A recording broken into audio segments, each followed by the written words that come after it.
Hey you guys, welcome to the Dr. G Show. This is episode 202. We had our big 200th episode. Been doing this for, 6 years now, I think. So we always talk about these kind of different perspectives that we have. Today we want to talk about the different perspective about food. And maybe how we think about the food that we eat very differently. All right, so I was noticing my hair looks crazy. It looks like that alien dude, just like that. It's always aliens. Getting to that point with all this food stuff. So today's episode, the truth about food and kind of why we're chronically sick. I've been doing this stuff for 17 years with patients, and rarely am I just like, oh, I'm surprised you have this condition. Almost 100% of the time, it's like, of course you have this condition, right? When you look at what causes these conditions, and you know how physiology works, you know what we do to mess up that physiology, and then you just call that chronic mess up a disease, of course they should have it, right?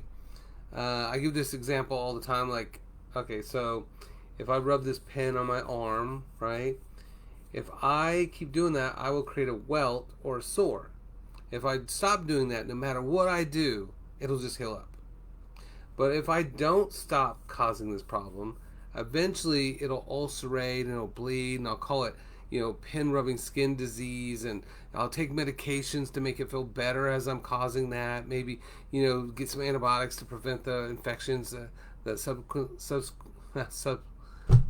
haven't eaten all day, so I forgot breakfast and lunch and dinner. Subsequently, yeah, sorry.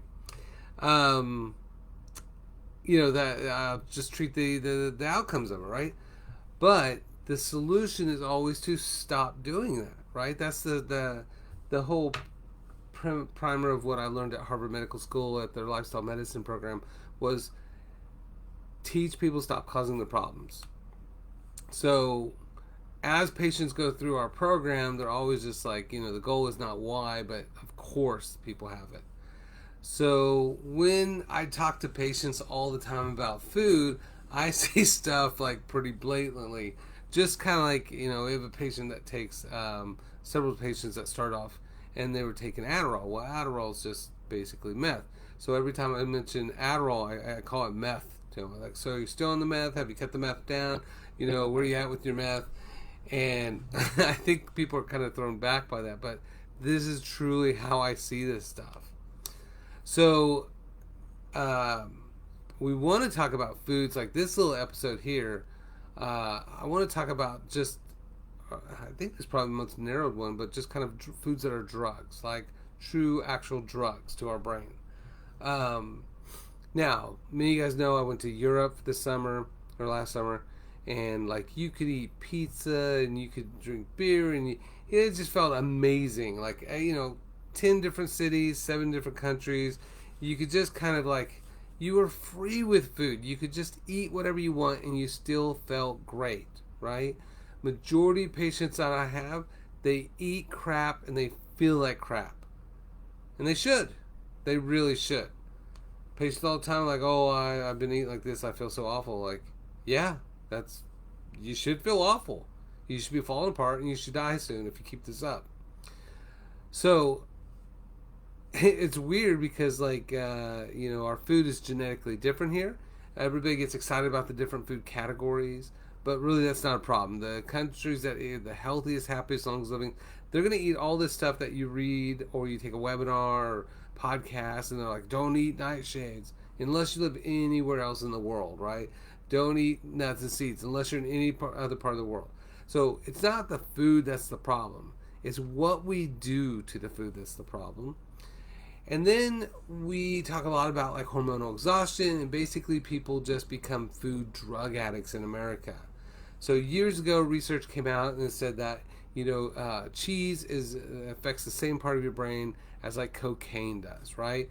Now, interestingly enough, Chocolate, not chocolate, because that's sugar milk. Cocoa or cacao, that affects the parts of your brain that marijuana affects.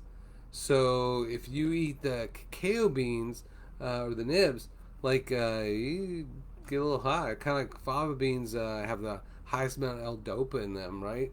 I used to chew those raw, but I guess people cook them and eat them too. So let's start talking and thinking about food differently through this series. The first thing is 3 out of 4 Americans have a chronic inflammatory disease, right? Chronic inflammatory. 1 out of 2 is risk of heart disease, 1 out of 2 for diabetes, 1 out of 1 born after 2010, predicted by the World Health Organization, will have cancer. So like 100% cancer rates now. And then about 3 out of 4 have a chronic condition, right? Chronically managing a chronic condition. But half of Americans have 2 or more chronic diseases. And so it's a big giant mess. So the first thing that we want to start talking about is food as drugs, right? Next week, what we're going to talk about is hormonally disrupting foods. And again, we're not talking about soy because that's ridiculous. Soy does not cause cancer unless it just hates Americans. And flax has 3 times as many phytoestrogens, and that's because we don't know about the other 2 estrogens and all that kind of mess. So we'll talk about that and the pesticides that are estrogenic that should cause endometriosis and fibroids and prostate problems and male boobs and all this wonderful nightmare that we've created with estrogenic dominance from pesticides, plastics, and dairy. This week, we're going to talk about foods that are true, actual drugs. So we want to start talking about things in a different way. So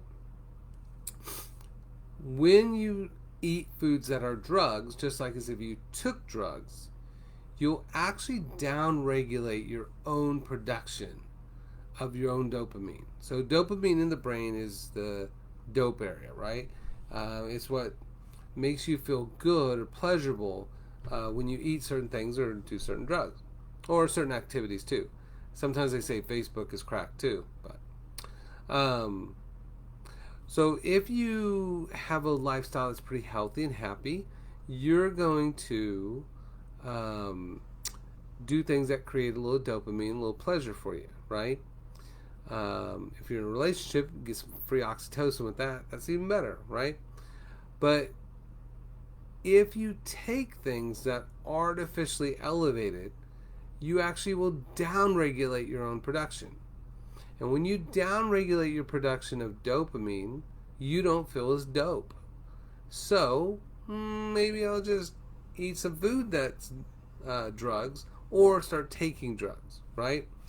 During the pandemic, I cannot tell you how many of my friends that are professional grown-ass people that are just drinking a ton of boxed wine or smoking a hell of a lot of weed, right? Or both. So the funny thing is, right, I mean, there's nothing wrong with that necessarily, but why are you doing it, right? So we think about like wine as a drug or maybe drugs as a drug, but what about food as actual literal drugs to cope with? So research came out years ago and it said that cheese is basically hardcore drugs to your brain, like crack, right? Sugar is also crack to the brain, which is why in the 1990s they increased the amount of sugar that's in everything, and then we started having an epidemic of thyroid problems after that, because sugar is addictive. Sugar is crack. In Kessler's book, The End of Overeating, wonderful, wonderful book. Like, it's a great read. But literally, we alter the way animals and people and children behave by drugging them with food that acts like drugs to the brain. So, I'll just give my kid a little piece of chocolate and they'll do something, right? Because it's crack. So, let's talk about a few things. Sugar is crack to the brain. So anytime you mention anything that has sugar in it, just call it crack and see how that changes things, right? My patient's just like, oh, Dr. G, I love, candy. I'm an addict, right? It's like, sugar's crack, so you're a crack addict. Like, yeah, of course you're a crack addict because everybody in America is a crack addict when it comes to sugar. Like, that's crazy. We eat 150 pounds of added sugar to our diet. Of course you are. Not why, but of course. So if you want a candy bar, or say you want some candy, just say, I want some crack, right? Wheat and dairy is morphine, right? So most people don't know this, but wheat is morphine, dairy is morphine. There's casomorphin and there's glutenomorphin, and they're 20 times more addicting than morphine as a street drug. So anytime you use the word wheat or dairy, just say morphine, right? So that's what we want to start thinking about. If you say mac and cheese, well, I love mac and cheese, Dr. G. Mac and cheese makes me feel so happy. And I literally people cope with mac and cheese because the cheese is morphine and the wheat is morphine. So I love eating morphine or double morphine. Yeah, of course you do. That's exactly what you should answer that. I like meth. Yeah, I like doing meth. Well, of course. But do you like the outcomes? Nah, probably not. We got a comment area in here. How many of you guys are like that meth? How many of you guys feel like, and let me move this to where I can see the feedback here. How many of you guys feel like you're a food drug addict? Like dairy and wheat is like your drug of choice, or sugar's like your drug of choice. Like it has you, Coffee does the same thing. So anytime you see wheat and dairy, call it morphine. Now, the thing about dairy as morphine, right? So the reason that there's a whole bunch of morphine in dairy is because you take a little baby the size of a watermelon, you squeeze it through the size of a pear, and then that's traumatic. Like, even my first baby, her head was all misshapen, and I was like, I hope that's not permanent, right? I was just like freaking out just a little bit. And then the doctor spanks her, right? And then it's all light and stuff and all crazy now. So she cries, right? And then she goes straight to breast and she gets a bunch of morphine, right? Then you go home and the baby can't sleep. A little morphine, all of a sudden baby can sleep, right? Baby fall down trying to walk, here's some morphine, right? Baby have a bad day, morphine. And then when you get to be adult, you're like, but I had a bad day today. Where's my morphine, right? And we raise children on sugar from the beginning. When I did pediatric rounds, there were people that brought their babies in drinking Dr. Pepper because the water's polluted and they know how toxic the water is. So, it has like 23 flavors. Basically, it's medicine, right? Like, what the hell's going on? It's just crack. Juice without fiber is just sugar with some vitamins. So we raise our babies on sugar and morphine, because as soon as you get rid of the mama milk, we better give it cow milk. Well, that's a 1,200 pound mom breastfeeding amount of morphine. That morphine's huge amount. So give it a bunch of morphine, more morphine, and then we'll give it a bunch of sugar, and then we'll feed it grains, but not like grains with flavors and spices and herbs. We'll just do like a mush kind of stuff, like rice, which is just white rice into a powder flake, which then is sugar to the brain, right? So it's just crack. We're like raising our kid on morphine and crack and some more crack and more crack. And why are you not behaving like you're supposed to? You act like a little drug addict running around screaming, throwing fits and wherever because you didn't have your crack. Actually, Lori says she's a sugar addict. We need an AA for food, right? Hi, my name's Patrick. I'm a sugar addict. What? Yo, got some M&Ms and some Reese's in the back because I'm holding now, right? What you got, Skittles? How much for a tenth of a candy bar?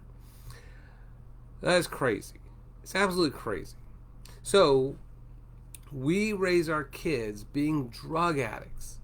Did you know there's a good book called Baby Food, and it talks about that other cultures around the world, the mom just feed or the dad, mom and dad feed the baby what the parents eat. It's full spice, full flavor, full everything. Do you know any kids that grow up eating super spicy, flavorful food? No. We just like bland everything out to sugar. So those kids grow up eating flavor. So then when they become older, they're like, hey, do you want some goulash? Do you want some Mexican food? Do you want that? Hell yeah. When I grew up like that on just a bunch of crack and morphine. And then every single restaurant my parents would take me to, I'll just have a hamburger. I'll just have mac and cheese. I'll just have a corn dog, right? The breading on the corn dog is morphine. The ketchup that you dip it in, I don't know if you guys know this, a third of a ketchup bottle is just sugar. People are like, oh, I love ketchup. You love crack, okay? A third of that ketchup is crack. So I take my morphine, and now meat has morphine in it too. That's why people are just, oh, gotta have my meat. Gotta have my meat. How do we live without meat? Well, meat's morphine. We don't talk about that too much here. But meat's morphine. So I take my morphine meat, coat it with some morphine bread, and then I dip it in some crack ketchup. Yeah. Sounds like a good idea, right? Of course that's what you love, right? Of course you're going to have health consequences from that, but you're a drug addict. So, get the mac and cheese when I was a kid all the time. Oh, mac and cheese, that solves a lot of emotional problems. They all have, now they have adult mac and cheese because they're just like, I want morphine plus morphine, but I'm an adult and I don't think I can eat that. So we'll put little lobster bits in there or some shrimp and we'll call it adult mac and cheese. So then you get meat, which is the morphine, plus the cheese is the morphine, and then the wheat's the morphine. And so then you're just eating morphine. And yeah, that's, yeah. Is Lori the only sugar addict here? Sugar doesn't do that for me. Chocolate's not an addiction for me. Pizza is an addiction for me, which doesn't make any sense because I could do without whatever, but pizza is like crack cocaine to me because the bread is morphine and actually it's refined down, so it's one thing that there's morphine in the actual wheat, right? But they reduce it down to where there's fibers all processed out, so then you just have sugar. So it's crack morphine is bread. Bread is almost always crack morphine. Unless it's whole grain, then it's just morphine. So crack morphine plus the sugar probably in the marinara, and then the cheese is morphine. And so literally, like I go somewhere and I'm just like, I'm going to be so healthy. I'm not going to do it. And then like we're at some meeting and they have free pizza or some shit. And I'm just sitting there the whole time like, I'm not going to eat that. I'm not going to eat it. It's bad for me. Like, what if I just got one piece? They don't know I eat healthy here. Like, they won't know. They're not going to tell anybody. Maybe I'll just get one piece as I leave, and then I'll just kind of hold it down and nobody can see it, and then I'll just gobble it up in my car, right?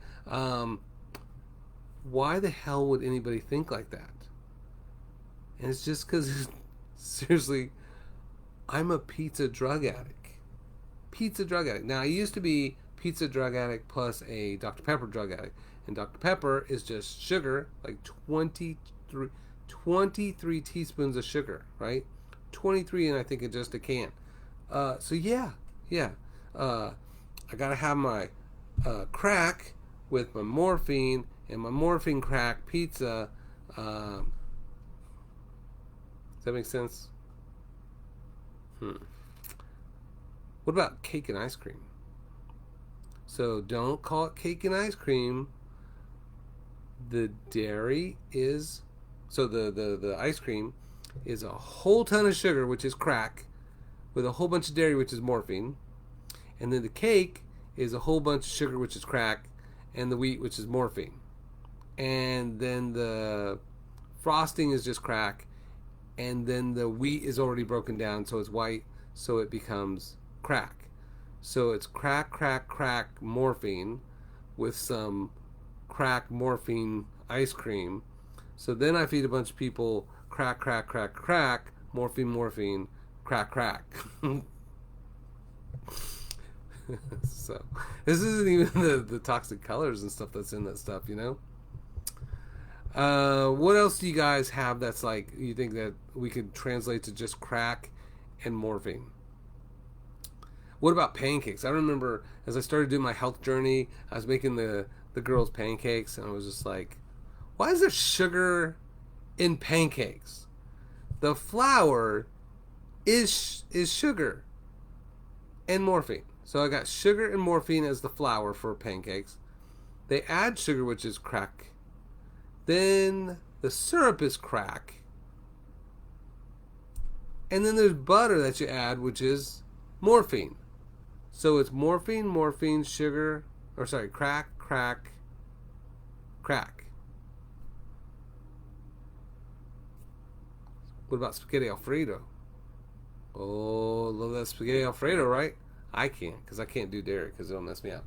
But not all pizza messes me up.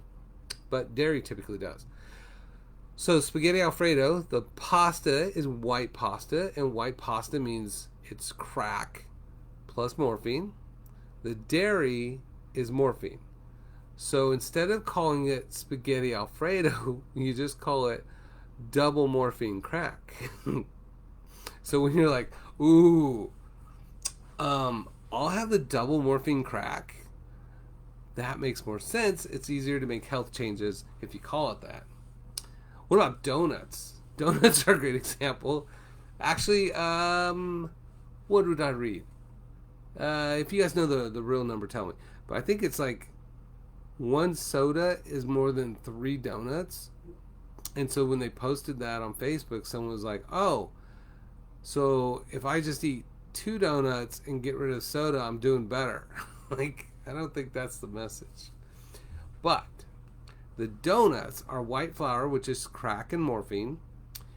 And then it's fried in oil, which increases 85% more calories, so you gain some weight. But then it's topped with crack. So all that glazed frosting is crack.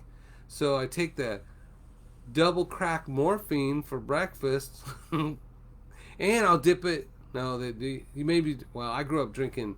Did you guys drink chocolate milk or strawberry milk? You know, you go to the donut shop and you get your donuts and you get your like little thing of strawberry milk. Which apparently someone on Facebook became viral because he was just like, so I like the strawberry milk because it's not from a cow and it's dairy free because it's from a strawberry. I was just like, oh my god, we're all gonna die. So yeah, not nut milk, it's not strawberry milk. And I think since we started doing all the crack and especially the food colors, the American IQ dropped from number 1 to the 22nd since 1964. And I think it's like, what is it, 25% of the population believes that chocolate milk comes from a chocolate cow. So that dude thinking milk comes from a strawberry, it's not that. There's something called the Dunning-Kruger effect. I don't know if you guys ever heard that, but Dunning-Kruger effect is basically the dumber you become, there'll be a point in which you have more confidence that you know what you're talking about, which basically Dunning-Kruger effect is Facebook. So a bunch of people arguing that they don't know what the hell they're talking about in the first place. And they don't need no fancy education because they're all hooked on crack and morphine and they're spitting out truisms that they grew up with. So, the kind of people that only need 3 colors for the coloring book: red, white, and blue. So, I'm going to piss people off doing that. So, as we became dumber as a population, we really just became more and more drug addict-like. There's a good book, Sugar, Salt, Fat, in that one. And that's kind of a spin-off from Dr. Kessler's The End of Overeating, But basically, if something is low fat, then it's high sugar, high salt. If something's low salt, it's high fat, high sugar. If something is low sugar, it's high fat, high salt. I think I repeated that twice. Anyways, you get it? So it's this wheel, 3 different things: sugar, salt, fat. Those are the ways you addict. And then MSG is thrown in the middle. And when you're not sure what to do, just add MSG. Now, MSG is extremely addictive to the brain. So that's in flavor enhanced things. So if you take the flavor blasted sugar and crack, now you're even more addicted, and it decreases brain neurite growth by 8,000% and literally kills brain cells the minute it enters the blood-brain barrier. So when we find out then that the average American brain is 4% smaller by the time they're overweight and 8% smaller by the time they become obese, yeah. So same thing happens if you look at MRIs of a person's brain that's addicted to cocaine versus someone that's addicted to sugar. Same effect to the brain, right? Because that dopamine center starts diminishing, and then all the other parts of the brain that are active and performing all the time now don't care. We just want more sugar. We want more dairy. We want more wheat. We are truly becoming these diminished cerebral capacity drug addicts. So an MRI, it looks about the same from a cocaine user to a sugar user, from a wheat and dairy person to someone who's on meth. Isn't that crazy? But it doesn't matter. The brain doesn't care where you get the drugs from. It doesn't care if somebody took some cocoa leaves and then used gasoline and benzene to purify it into powdered cocaine, or you're breastfeeding or nursing from a cow, or you're eating wheat plants. So what about cookies? So cookies, wheat flour, which is white flour, which is sugar and morphine. And then what do you dip that in? A glass of milk, which is morphine. So I take the morphine crack and I put it in the morphine drink, and then I have my little thing and I can go to sleep.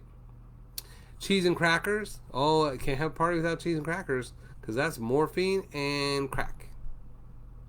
Oh, sorry, it's morphine, and crack. Double morphine crack. Grilled cheese. Oh, that's comfort food, right? We always call it comfort food because it's morphine. The same thing that comforted you when you were a little baby and life wasn't turning out the way you want. So then when you're an adult and life's not turning out the way you want, well, I'll just sit and eat a block of cheese. Or I'll eat a grilled cheese sandwich. So the grilled cheese is usually white bread, which is crack and morphine, with dairy, which is morphine. And then a candy bar, it's just crack. Like chocolate, right? People are like, oh, I love chocolate. Well, like we said, the cacao or the cocoa actually affects parts of your brain that is affected by marijuana. Now, that's not going to truly mess you up. But nobody drank or ate that stuff until the Dutch said, let's put sugar milk in it, and then everybody loves chocolate. So most people's addiction to chocolate is really just sugar milk. But then again, if we step back and say, well, what about the caffeine content in chocolate? Well, one piece of chocolate has the same caffeine, about 35 milligrams, as a soda. One piece. If you eat 10 pieces, research shows that it should cause anxiety, even a panic attack, right? So 350 milligrams is what it takes to cause anxiety. So that one... I've got new glasses. I'm like moving back and forth. So that candy bar, 8 to 10 pieces, yeah, you should have some anxiety. But then you have the sugar, which then is 10 times, or I don't know what it is for a candy bar, probably like 35 grams of sugar. I don't know, milligrams. Oh, grams. Now 4 grams is 1 teaspoon. Yeah. So I think like a little pint of ice cream is like 44 teaspoons or something. Like 10 teaspoons of sugar. That's a lot of crack. So The chocolate is sugar, which is crack. The dairy, which is morphine. And then enough caffeine to cause anxiety all day. Or you get a venti mocha. Same thing. Chocolate is just crack and morphine. And then the venti coffee should probably have enough caffeine to cause anxiety all day long. Even if you do high sugar, like lots of crack, one of the other bad side effects is if you get over 185 milligrams, your body will start dumping it and you'll pee more. But when you say if you eat like American breakfast, right? Should an American breakfast cause anxiety, and then you want to cope later with some morphine and crack, right? But think about the American breakfast. Like the cereal is crack. They usually add sugar to it, which is crack. So I get or maybe it's wheat. So then it's morphine and crack, and then like I grew up on Sugar Crisp and with the cookies, the Cookie Crisp, literally a bowl of cookies, just chocolate, wheat, and milk. Well, of course, I then had a soda addiction and then a pizza addiction growing up and all that, right? So the American breakfast or average American breakfast, right? So the cereal is probably morphine and crack. The milk in there is morphine. And then the toast is crack and morphine. And then the jelly on there is crack. And then the orange juice without the fiber then is crack. And so then you just have crack, and morphine. And then your blood sugar goes up too high. And then you're overproducing insulin. You drop it too low. And now to get the blood sugar back up to normal, we use epinephrine, norepinephrine, which is fight or flight. So then you start feeling jittery and anxious. And you're like, I have hypoglycemia. No, you have reactive hyperglycemia because you're a drug addict. And now it's affecting your blood sugar, which then is triggering the epinephrine, norepinephrine. And now you got anxiety. And well, I'll just eat a candy bar because I got that deep down hunger or something like that. So I get a Snickers, which is a bunch of crack, and have the morphine and more crack, and then I'll just then pacify myself with the next thing. And so, literally, we're just drug addicts. So, this is just a short episode about this, right? Next week, when we talk about the hormones that are in our pesticides in our food and stuff, again, the same premises. Should we have these problems? Should we have chronic issues? We absolutely should. If everything you're eating is just drugs to cope with a lifestyle that is incompatible with life longevity, you should feel awful. And you should self-medicate over and over and every day until your brain shrinks and then your brain cells are dying from the MSG. And then you start to feel tired and fatigued and you feel anxious all the time and because you're doing more. And it's just incompatible. It just sucks. When patients come in, that's where they are typically with all this stuff. They used to be able to cope, and then they downregulated their own dopamine, and then they did more food as drugs, and then eventually reach a point where they can no longer drug themselves with food to feel good. And then most of those people end up on antidepressants. 70% of those people get worse, and then they just feel like shit and want to die. That is not a life worth living. So, whether it's you, whether it's our patients, we want to think about food very, very, very differently. We want to think about the food that we feed our kids very, very differently. When I was in Europe, I didn't see one kid with ADHD. Not one. The airport on the way, holy crap. Kids were falling out, all kinds of craziness, right? Constantly on the technology. I get to Europe, go all the way around, all these international trains and visiting all these different beaches. And, it's a rough life, right? But when I was in Paris for the second time, I was on the subway And I noticed this mom got on with her two kids, right? One was about 5, maybe one was like 8 or something like that, maybe 11, I don't know. But when they got on, the little kid just sat next to his mom, not reading, not looking at anything, just sitting there bored. The daughter sitting next to me looked bored as hell, right? That's how we were in the 80s. We were just bored and we still just were able to sit there, right? And I noticed, like, I had this aha moment that I was like, you know what? All this time, 10 different cities, 7 different countries. I've not seen one kid acting out like American kids. Not one. In fact, I hadn't seen any kids on technology the whole time. Literally. Nobody being babysitted with technology. Kids just looked kind of bored and went along with their parents like we did, right?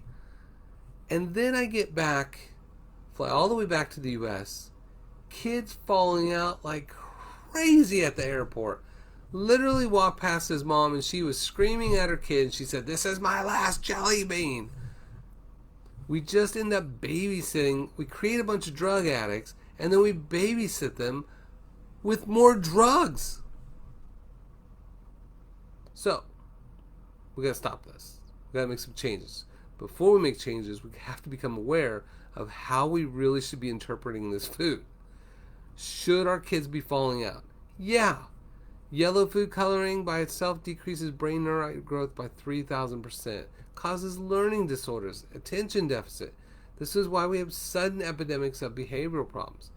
Blue food coloring decreases it by 5,000%, MSG by 8,000%. Like, it should cause behavioral learning disorders. We absolutely should. Now, those chemicals are banned in the rest of the world, so you're not getting the ADD with the candy bar there, right? But in the US, absolutely. So, are we just creating drug addicts to become food drug addicts? Then when that doesn't cope, we become medication addicts. Should 3 out of 4 people be chronically managing a condition for the rest of their life? Yes. Should half of our population have 2 or more chronic disorders that they're going to manage for the rest of their life? Absolutely. Should we all be anxious? Should we be the most anxious and depressed country in the entire planet? Yeah, we should. Should we have more obese Americans than overweight Americans? Yeah, we should. Should everybody be falling apart? Yes, we absolutely should. Once you know that, you can start thinking about food differently. You can start making changes for you and your family. And then really quickly, you stop eating as a drug addict and you start creating a life worth living. You start to create a lifestyle that's consistent with life and longevity without gimmicks and nonsense and chronic management. I do it with patients all the time. The worst of the worst. All over the world, you can do it. I did it. I used to, I grew up, we talked about this before, right? I had a stepdad that beat the shit out of all of us. And then I had a real dad that cheated on everybody. So, like, when I just got married, I was like, well, I'm not going to cheat and I'm not going to beat. So I never hit a girl. I never cheated on a girl. But I ate my feelings. I was a food drug addict. I was in miserable relationships from time to time. And I would just not hit, not cheat, just be there and eat my way to what I thought was happiness. So when I got divorced, and then it was just like, who do I want to be? Going through my hero's journey, I was like, okay, well, I got to change the way I eat. I can't keep coping with life, right? Don't cope. What would it look like to thrive, to not be a sacrifice, to really say, I'm going to treat my body with the love and care that I'd want other people to treat me with, So when you make different food choices, you are treating your body the way you want to be treated. So Something to think about. And Newman, Washington, piped up here. He said natural medicines are the priority these days on traditional concepts for our new wellness facility. So, and that's Hunter Health. Newman, can you post that? Because I think Newman's still at Hunter Health. Newman's an awesome guy. Did a little sweat lodging with him. Sang tribal songs. I had no idea what the words were. But, alright. I'm going to go. I forgot to eat. And I broke some tile for my bathroom as I was installing it that are decorative pieces. So I have to go buy 2 more. So, Newman says yes. So Hunter Health Clinic is now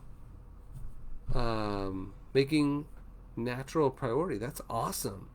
Like, that's incredible. That's really incredible because they're a institution that you typically wouldn't expect that from.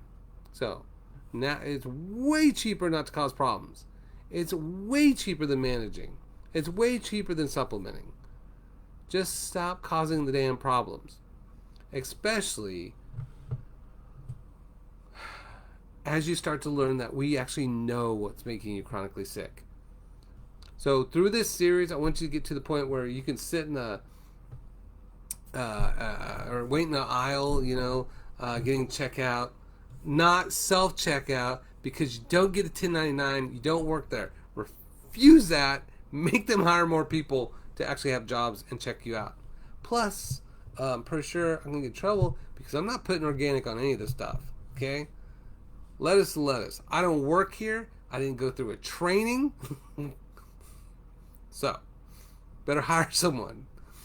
So anyways, you should be able to look at other people's carts, and as they're like, yeah, John has diabetes, and Mary has cancer, and the kids have ADD, you should be able to look in the cart and go, yeah, that's exactly what should happen. It is not the foods, it's what we do to these foods that becomes the problem. So, in America is one of the sickest, fattest, dumbest population with the most anxiety and depression in the world, but we don't have to be. So, you become the legacy that then changes the legacy for your children and their children. Alright. So, I'm going to go get some tile and make some firecracker shrimp.